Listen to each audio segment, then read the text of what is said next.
With or Without You is the first song I'm releasing from my upcoming project. And although all the songs on this are very personal to me, this one means a hell of a lot to me, and I hope it does to many of you too. On the 3rd of September 2009, I lost my dad to cancer, and this song is about how the loss affected me. I created this song a couple of years back, and I was in my student accommodation at the time, and I kind of always knew that I wanted to create a song about it. But it wasn't until I heard the beat from Wolfgang Panda that I actually felt inspired to. Quite a lot of my songs are written in this way. I hear a beat, and then if I like it, melodies usually come flying out of my mouth. And then I spend some time turning the humming into lyrics. And that's how the process of this song started. So for this episode, I've read through the lyrics of the song, and I've taken a few sections from it that I want to explain and kind of expand upon. So in verse 1, I sing, "It feels like yesterday I came down those stairs, greeted by my uncle, and then I was told that you were gone." And these lyrics kind of explain the faint memory I have of getting the bad news. So as I remember it, I was called from my bedroom or just upstairs of my house by my uncle, and I was told to sit on the bottom step of the stairs in my house. I don't really remember any details of the conversation we had, but at this time, my uncle was one of the main figures in my life. So I think maybe my mum was too upset to tell me that it had happened. Or maybe she was at the hospice where my dad spent a lot of, his last days, last weeks, whatever. But from that moment, mine and my family's world crumbled. So this song doesn't have a pre-chorus. It just kind of goes straight into the chorus after the verse. With the lyrics, I couldn't sleep, I couldn't be without you. I had to learn how to go my days without you, which explains kind of how I used to struggle to sleep at night. I always remember being on the top bunk of my bed and never being able to sleep at night. At the start, it was horrible, and it was all that was ever on my mind. How can you go from seeing someone every day to like never at all?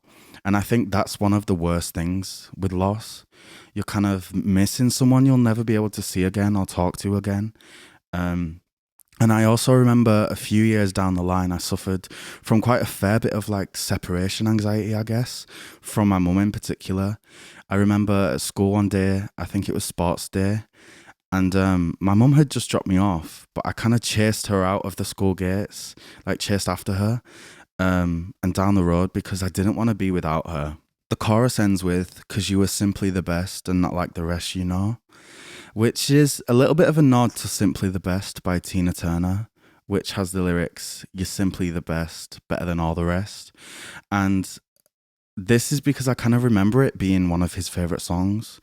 I do actually remember him being in the hospice on one of probably his last days, and I played that Tina Turner song from my mum's phone because I thought it would make everything better, but I'm pretty sure I was just told to turn it off, which was a bit confusing to the younger me.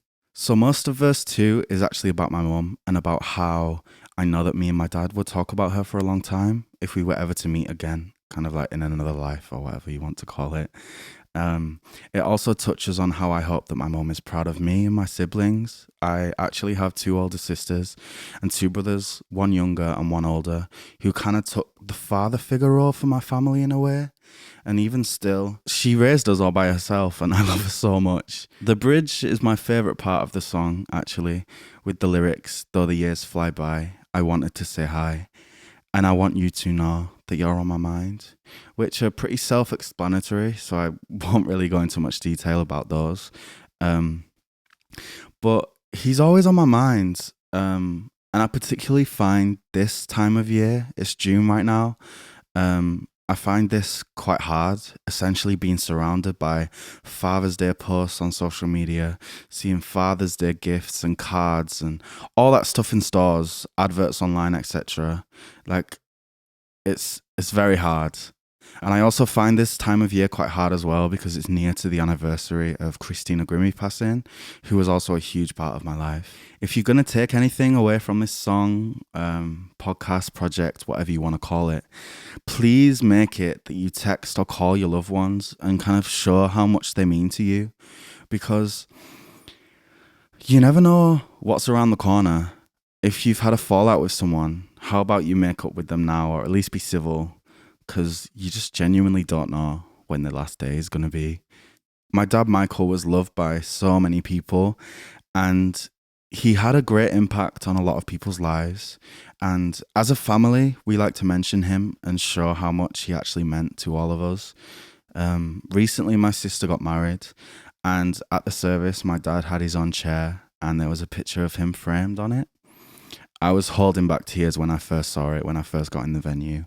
And my sister also had some text written onto the bottom of the shoes that she was wearing on her wedding day, which read, Michael Anthony, the only man who I would truly call my dad, and will be the only man I wish would walk me down the aisle, which I think was an absolutely beautiful touch. My older brother is also doing a half Ironman triathlon on Father's Day this year, which consists of a 2,000 meter swim, a 56-mile bike ride, and a 12.8-mile run, which is estimated to take him around 7 hours.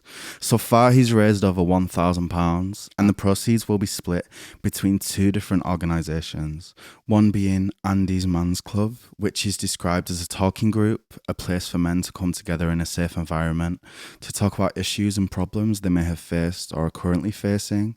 And the other organisation the money is being split between is Overgate Hospice. They provide specialist care and loving support to people with a life-limiting illness and their families. This is where my dad was cared for at the end of his life until the very end.